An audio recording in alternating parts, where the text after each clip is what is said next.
अपराधी असद, हत्यारा असद, मजाक उड़ाते हैं कानून का। मौलाना महमूद मदनी साहब, अरशद मदनी साहब, जमात इस्लामी के अमीर साहब और सऊदी का पैसा खाने वाले, आजकल चमचागिरी करने वाले नए संगठन जो आए, जमीयत अहले हदीस साहब, सल्फी साहब, हैदरी साहब, रिजवी साहब, इदरीसी साहब, मंसूरी साहब, अगर चुप बैठे ना तो हमेशा के लिए चुप कर दिया जाएगा। मैं बार बार मैं कह रहा हूं, मैंने तब भी कहा था तरुण के समय में भी, आपको सच बोलना चाहिए, कानूनी भाषा बोलनी चाहिए, समाजी भाषा बोलनी चाहिए और सरकार को घेरना चाहिए। हक है आपका जमहूरियत में, कानून की ये जुबान में बोल रहा हूं कि अगर बुलडोजर चलेगा तो फिर सब पर चलेगा। मैं बिल्कुल असद के पक्ष, मैं किसी मुसलमान के पक्ष में नहीं बोल रहा हूं, और न बोलूंगा जिंदगी में। जितने मुसलमान इस तरह के सभी गैर कानूनी हरकतों में मुलव्विस हैं, सब कानून की गिरफ्त में आने चाहिए, सब पर कार्रवाई होनी चाहिए, सब पे डंडे बरसने चाहिए, सबको जेल भेजा जाना चाहिए, सबको सजा मिलनी चाहिए। मैं खड़ा हूं कानून के साथ, लेकिन मुल्क में कानून का राज होना चाहिए, यह मेरा कहना। मैं हाफिज गुलाम सरवर असद इनकाउंटर का न केवल विरोध करता हूं, सीबीआई जांच की मांग करता हूं। मैं मुस्लिम नौजवानों से कहता हूं, सर उठा के जियो, चेहरा दिखा के जियो, किरदार बता के जियो, अखलाक दिखा के जियो, मुंह छुपा के न जियो। और योगी जी हैं तो ही हिंदू धर्म है, न इससे पहले कभी हिंदू धर्म था, और योगी जी अगर खत्म हो जाएंगे तो हिंदू धर्म खत्म हो जाएगा। यह नैरेटिव सेट करने के लिए जो प्रयास किए जा रहे हैं, यह बहुत घातक प्रयास है, धर्म के लिए भी घातक। यह कहना कि इससे पहले हिंदू धर्म ही खतरे में था, बस अब योगी जी आ गए हैं, एकदम सब ठीक ठाक है। अगर योगी जी चले गए हैं भगवान, तो अब तो नहीं बचेगा धर्म किसी कीमत पर। यह नैरेटिव सेट किया जा रहा है। एनकाउंटर की इजाजत तो कानून ही नहीं देता ना, पुलिस को नहीं देता है। किसने कह दिया? बिल्कुल नहीं देता। एनकाउंटर उस मुजरिम का होता है जिस मुजरिम ने जुर्म करने के बाद पुलिस को ललकारा हो। ललकार तो रहा था। अरे नहीं भाई, वो पुलिस की गिरफ्त में था, फिर जबरदस्ती वो ललकारने के लिए जंगल में माइक लगा हुआ था। अच्छा, पुलिस ने ये कहा कि वो फरार होने के लिए अपने दोस्त के साथ बाइक पे आ रहा था। अभी आप अलग बयान दे रहे हैं कि वो वहीं पे पहले से था मौजूदा। पुलिस ने ऑलरेडी कहां पर बाइक से आ रहा था? उसकी लाश को देखा आपने? जो चैनल चला रहा है उसकी, जहां पर इनकाउंटर हुआ है वो जंगल है, और वो बाइक से आ रहा था। बाइक से कहां पर आ रहा था भाई? वो दोस्त कहां है? वो बाइक कहां है? दोस्त तो फरार है ना उसका। क्यों फरार है? आप सच पर पर्दा डालना चाहते हैं? बनावटी कहानी आपकी। दोस्त फरार, मोटरसाइकिल फरार, सब हिंदू फरार, सारा योगी सब फरार हो जाएगा, और बस खाली मुसलमान मिलेगा उसको मार दिया, हो गया, खेल खत्म। ऐसे चलता क्या? ये ऐसे इतने आसान नहीं है कहानी। फरार कैसे हो जाएगा भाई? इतना भयंकर माहौल बनाया गया कुर्बानी का कि दारू बेचने वाला भी कुर्बानी करना चाह रहा, सट्टा चलाने वाला भी कुर्बानी करना चाह रहा। मैं बोलता हूं तो फिर बोलता हूं, हमारे उलमा कितने चूक हो रहे हैं, लगातार चूक होता जा रहा। हर आदमी को नशा सवार है कुर्बानी करने का, कंपटीशन हो गया। कान में कड़ा है, हाथ में वो बाला है, गले में पता नहीं क्या है, न नमाज है, न रोजा है, न ज़कात है, न हज है, कुर्बानी में बकरा लिया है। अब खोड़ा में जो घटना घटी, प्रथम दृष्टिया मैं आपको यह बता दूं, देश के लोगों, समाज के लोगों, हिंदू मुसलमान सबके लिए मैं कह रहा हूं, आपने बकरीद से पहले ईद पर यानी होली पर तरुण हत्याकांड भी सुना होगा।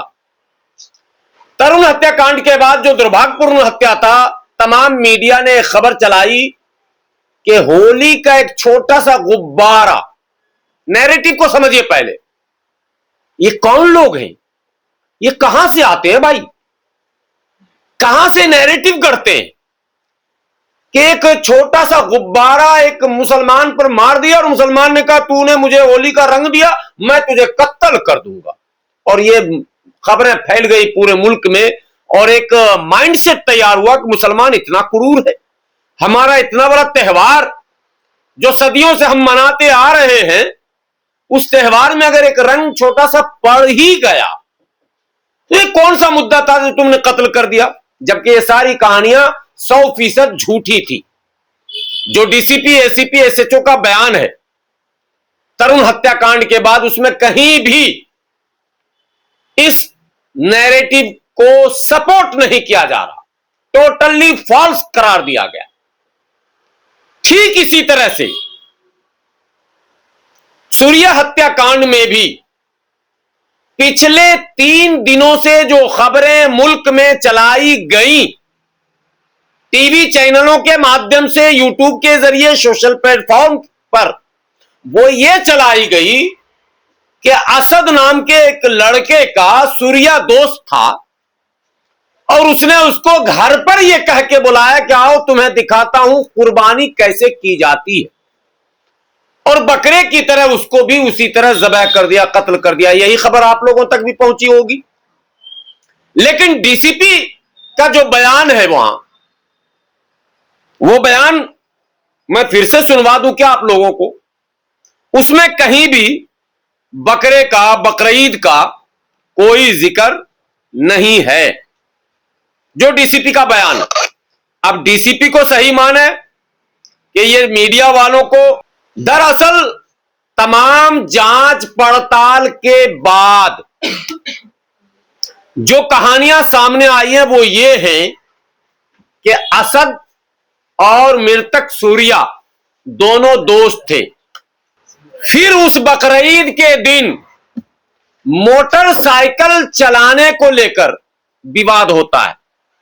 अब मोटरसाइकिल चलाने को लेकर विवाद तो आपस में दो भाइयों में होता, भाई दुश्मनों में तो आज तक विवाद नहीं हुआ। मोटरसाइकिल चलाने, टकराने नहीं, चलाने। चलाने का मतलब या तो मोटरसाइकिल असद का होगा, फिर पुलिस कहानी छुपा रही है, आधी हकीकत आधा फसाना। चलाने का मतलब मोटरसाइकिल या तो असद का होगा या सूर्या का होगा, तभी तो दोनों में से कोई चला रहा होगा या चलाना चाहता होगा या तेज चलाना चाहता होगा या खुद चलाना चाहता होगा। क्या था यह बात पुलिस छुपा गई। पुलिस के बयान है, यह मैं नहीं कह रहा हूं, कि मोटरसाइकिल चलाने को लेकर, बातों को समझिएगा सीरियसली से, गंभीरता से, मोटरसाइकिल चलाने को लेकर दोनों में विवाद हुआ, जो पुलिस का बयान। और विवाद के बाद असद घर पहुंचा, उसने अपने पिता से यह बात कही और उसके पिता ने कहा कि उसको सबक सिखाना है। फिर असद अपने दोस्तों के साथ गया और उस पर चाकुओं से वार किया, उसे अस्पताल ले जाया गया, डॉक्टर ने उसे मृत घोषित किया। मुझे लगता है कहानी जो भी है ये आधी अधूरी है, कुछ तो सच है जिस पर पर्दा डाला जा रहा है पुलिस के द्वारा और तथा कथित नफरत फैलाने वाले संगठनों के द्वारा। बार बार फेक नैरेटिव को एस्टेबल करने के लिए, माइंडसेट को तैयार करने के लिए, और योगी जी हैं तो ही हिंदू धर्म है, ना इससे पहले कभी हिंदू धर्म था, और योगी जी अगर खत्म हो जाएंगे तो हिंदू धर्म खत्म हो जाएगा। यह नैरेटिव सेट करने के लिए जो प्रयास किए जा रहे हैं, यह बहुत घातक प्रयास है, धर्म के लिए भी घातक, यह धर्म के लिए भी अच्छी चीज नहीं। यह कहना कि इससे पहले हिंदू धर्म ही खतरे में था, बस अब योगी जी आ गए हैं, एकदम सब ठीक ठाक है। अगर योगी जी चले गए हैं भगवान, तो अब तो नहीं बचेगा धर्म किसी कीमत पर। यह नैरेटिव सेट किया जा रहा है। कौन कर रहा, क्यों कर रहा, उसकी इच्छा, उसकी मंशा क्या है, वो तो अपनी जगह पर है। लेकिन सूत्र ये बताते हैं कि असद को पुलिस ने डिटेन कर लिया था। अब ये बड़ी बात मैं कहने जा रहा हूं जो मीडिया चला ही नहीं पा रही, पता नहीं क्या मजबूरी है। सारे सूत्र मिल जाते हैं, सारे सूत्र हैं मीडिया के पास, ये वाला सूत्र मीडिया के पास नहीं है। सूत्र ये बताते हैं कि असद को डिटेन कर लिया गया था, असद के पिता को भी गिरफ्तार कर लिया गया, उसके एक दोस्त को भी गिरफ्तार कर लिया गया, एक और को भी गिरफ्तार कर लिया गया, फिर 50,000 का इनाम भी घोषित कर दिया गया, असद को छुपा कर रखा गया। पुलिस ने बड़ी चालाकी से असद के इनकाउंटर का ऐलान किया। जिस जगह पर इनकाउंटर किया गया वो जगह आप लोगों ने तस्वीर देख ली, आप मीडिया कर्मियों ने वो तस्वीर देखी। उस जगह पर पुलिस को जाने की क्या जरूरत है? उस जंगल में, जंगल है वो इंद्रापुरम के पास, ये जंगल में इनकाउंटर कब से? उन्होंने बीरप्पन था क्या ये? असद इससे पहले चंदन तस्कर था क्या? असद इससे पहले शेर का खाल बेचता था क्या? जानवरों का तस्करी करता था? कैसे जंगल पहुंचा ये? इतनी बड़ी दुनिया, इतना बड़ा भारत, फरार होना, मोबाइल उठाकर फेंकेगा, कूट, हट, ट्रेन पकड़ा।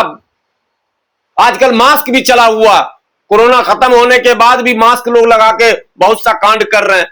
हालांकि कईयों को डॉक्टर भी कहता है मास्क लगाने, हमें भी डॉक्टर ने कहा, मैं जानबूझकर नहीं लगाता हूं।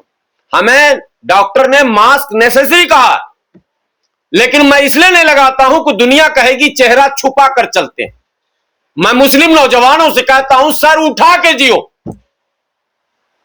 चेहरा दिखा के जियो, किरदार बता के जियो, अखलाक दिखा के जियो, मुंह छुपा के ना जियो। इसलिए मैं मास्क नहीं लगाता हूं, लेकिन अपराधी इसका इस्तेमाल कर सकते हैं, गुंजाइश है। जो लड़का हत्या कर सकता है, भाग सकता है, फरार हो सकता है, वो जंगल में जाके बैठ सकता है। ये मुझे नहीं समझ में आता, बाकी हिंदुस्तान की मीडिया को समझ में आता तो समझे, मुबारक हो ऐसी मीडिया को ये फार्मूला। जंगल में अब पुलिस कह रही कि उसने हम पर फायरिंग की, हद है यार। अभी तो वो जान बचाने के लिए भागा फिर रहा, उसके पास गन कहां से आ गया? उसने तो चाकू से हत्या की थी, उसने तो गन का इस्तेमाल ही नहीं किया, फिर उसके पास गन कहां से आ गया? ये 100% फैब्रिकेटेड बनावटी बातें हैं।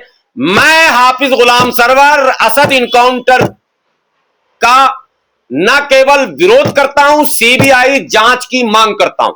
साथ में मुल्क में सभी बड़े संगठनों की चुप्पी पर मैं हैरान और परेशान हूं, क्योंकि यह पहला वाकया नहीं है, यह पहली घटना नहीं है। लगातार भेदभावपूर्ण इनकाउंटर की कई खबरें आने के बाद भी अगर तमाम जमातें, तमाम तंजीमें खामोश हैं, यह हैरानी की बात और परेशानी की भी बात है। अच्छे संकेत नहीं है कि हक बोलने से भी आप गुरेज करें। हत्यारा तो था ना वो। मैं हत्यारा तो था ही, मैं उसके हत्या की बात, मैं असद इनकाउंटर की सीबीआई जांच की मांग कर रहा हूं। मैं सूर्या हत्या की सीबीआई जांच, वो तो ओपन हो गया मामला, तो सब सिरेंडर हो गया, उसमें क्या सीबीआई करेगी? वो तो उसने तो कबूल भी कर लिया, उसमें तो अब कोर्ट उसको जो फांसी दे, उम्र कैद दे, जो सजा वो कोर्ट देगी।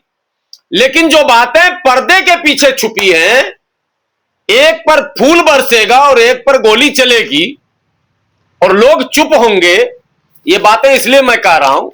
मैं इस बात को कह के इसको जस्टिफाई नहीं कर रहा हूं, इसको कह के उसको जस्टिफाई नहीं कर रहा हूं। ये भी सुन लो मेरी बात, मैं संविधान की श्रेष्ठता, सर्वोच्चता, कानून की बालादस्ती, मैं इसकी बात कर रहा हूं। कानून का राज रहेगा या नहीं रहेगा? एनकाउंटर की इजाजत भी तो कानून ही देता नहीं देता ना, पुलिस को देता नहीं देता है। किसने कह दिया? हाँ। बिल्कुल नहीं देता। एनकाउंटर उस मुजरिम का होता है जिस मुजरिम ने जुर्म करने के बाद पुलिस को ललकारा हो। ललकार तो रहा था। अरे नहीं भाई, वो पुलिस की गिरफ्त में था, फिर जबरदस्ती वो ललकारने के लिए जंगल में माइक लगा हुआ था। अच्छा, पुलिस ने ये कहा कि वो फरार होने के लिए अपने दोस्त के साथ बाइक पे आ रहा था। अभी आप अलग बयान दे रहे हैं कि वो वहीं पे पहले से था मौजूदा। पुलिस ने ऑलरेडी कहां पर बाइक से आ रहा था? उसकी लाश को देखा आपने? जो चैनल चला रहा है उसकी, जहां पर इनकाउंटर हुआ है वो जंगल है, और वो बाइक से आ रहा था। बाइक से कहां पर आ रहा था भाई? वो दोस्त कहां है? वो बाइक कहां है? दोस्त तो फरार है ना उसका। क्यों फरार है? आप सच पर पर्दा डालना चाहते हैं? बनावटी कहानी आपकी। दोस्त फरार, मोटरसाइकिल फरार, सब हिंदू फरार, सारा योगी सब फरार हो जाएगा, और बस खाली मुसलमान मिलेगा उसको मार दिया, हो गया, खेल खत्म। ऐसे चलता क्या? ये ऐसे इतने आसान नहीं है कहानी। फरार कैसे हो जाएगा भाई? कोई फरार नहीं हो सकता। पुलिस के हाथ बहुत, कानून के हाथ बहुत लंबे होते हैं। अब चलिए फरार मान लिया, अब आज नोटिस भी लग गया उसके घर पर 15 दिनों का, बुलडोजर चलाऊंगा। ये क्या है? खोड़ा कॉलोनी में असद का मकान ही अनऑथराइज्ड है क्या? पहले ये बताइए। मैं ये बात मुसलमानों से नहीं पूछ रहा हूं, मैं देश के हिंदू भाइयों से पूछ रहा हूं। पूरे खोड़ा कॉलोनी में जो असद का मकान है, अपराधी असद, हत्यारा असद, उस मकान के अलावा और भी कोई अनाधिकृत वहां पर है या नहीं? ये क्या मतलब है? ये एमसीडी और लोकल अथॉरिटी ये क्या ड्रामा करने लग गई? कौन है जो अथॉरिटी को फोन करता जावे वहां बुलडोजर चला? क्या कोई तो है लखनऊ में बैठा हुआ, कोई तो है दिल्ली में बैठा हुआ, कोई तो है जो कानून को हाथ में ले रहा। अब आइए, आप चलाइए बुलडोजर, शौक से चलाइए। जहांगीरपुरी में सेम उसी दिन अरबाज की जो हत्या हुई, वो कुछ हिंदू नौजवान आए थे, बोले अरबाज बाबू तुम तो मेरे भाई हो, छुरा मार दिया। हम तो बहुत देशभक्त है ना, हम पे ना मुकदमा होगा, ना इनकाउंटर होगा, ना बुलडोजर चलेगा। नहीं चलेगा देश। मजाक उड़ाते हैं कानून का। मौलाना महमूद मदनी साहब, अरशद मदनी साहब, जमात इस्लामी के अमीर साहब और सऊदी का पैसा खाने वाले, आजकल चमचागिरी करने वाले नए संगठन जो आए, जमीयत अहले हदीस साहब, सल्फी साहब, हैदरी साहब, रिजवी साहब, इदरीसी साहब, मंसूरी साहब, अगर चुप बैठे ना तो हमेशा के लिए चुप कर दिया जाएगा। मैं बार बार मैं कह रहा हूं, मैंने तब भी कहा था तरुण के समय में भी, आपको सच बोलना चाहिए, कानूनी भाषा बोलनी चाहिए, समाजी भाषा बोलनी चाहिए और सरकार को घेरना चाहिए। हक है आपका जमहूरियत में। कानून की ये जुबान में बोल रहा हूं कि अगर बुलडोजर चलेगा तो फिर सब पर चलेगा। अगर इनकाउंटर होगा तो हर फरार मुजरिम पर होगा। एक मुजरिम फरार है और एक मुजरिम को आप एनकाउंटर कर रहे हैं। अच्छा, जहांगीरपुरी में कोई मुस्लिम संगठन हंगामा करने गया क्या? कोई मुस्लिम संगठन जहांगीरपुरी में हंगामा करने गया? नहीं करने गया। हिंदू भाइयों के खिलाफ किसी ने नारेबाजी नहीं की। फिर खोड़ा में मुस्लिम के खिलाफ नारेबाजी लगाने की अनुमति क्यों दे रही है पुलिस? क्यों वहां सारे संगठन नफरती चिंटू जमा हो रहे हैं? क्यों पुलिस की मौजूदगी में वहां सोशल मीडिया और यूट्यूबर को बयान दिए जा रहे हैं? माहौल को जानबूझकर सरकार खराब करवाती है क्या? क्यों इजाजत दे रहे हैं आप सबको? मैं बिल्कुल असद के पक्ष, मैं किसी मुसलमान के पक्ष में नहीं बोल रहा हूं और न बोलूंगा जिंदगी में। जितने मुसलमान इस तरह के सभी गैर कानूनी हरकतों में मुलव्विस हैं, सब कानून की गिरफ्त में आने चाहिए, सब पर कार्रवाई होनी चाहिए, सब पे डंडे बरसने चाहिए, सबको जेल भेजा जाना चाहिए, सबको सजा मिलनी चाहिए। मैं खड़ा हूं कानून के साथ, लेकिन मुल्क में कानून का राज होना चाहिए, यह मेरा कहना। जौनपुर में हत्या हुई, लखनऊ में हत्या हुई, अभी तो बहुत मशहूर वीडियो वायरल हो रहा, बच्चे को पटक पटक के पाठक जी ने मार दिया फिरोजाबाद शिकोहाबाद में। मैं वो वीडियो भी दिखा दूं, पुलिस कैसे तमीज से बात कर रही है पाठक जी से। लग रहा है जैसे पुराना याराना है, ठीक है, पाठक जी से जैसे लग रहा है पुलिस का पुराना याराना है। पाठक जी का चेहरा भी देख लीजिए, मैं जी कह रहा हूं, मेरी मजबूरी है, ये देख लीजिए। अब इसको आपको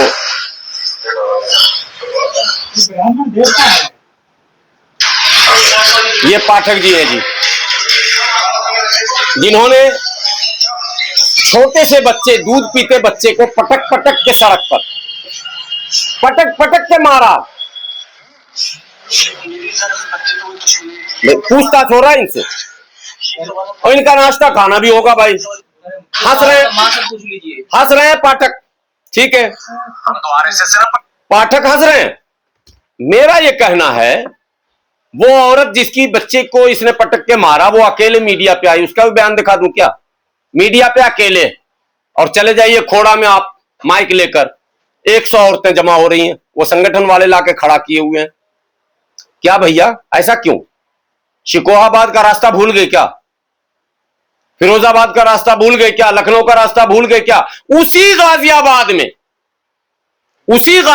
में एक पारा एथलीट चिराग त्यागी की हत्या हुई, उसके घर बुलडोजर चला क्या?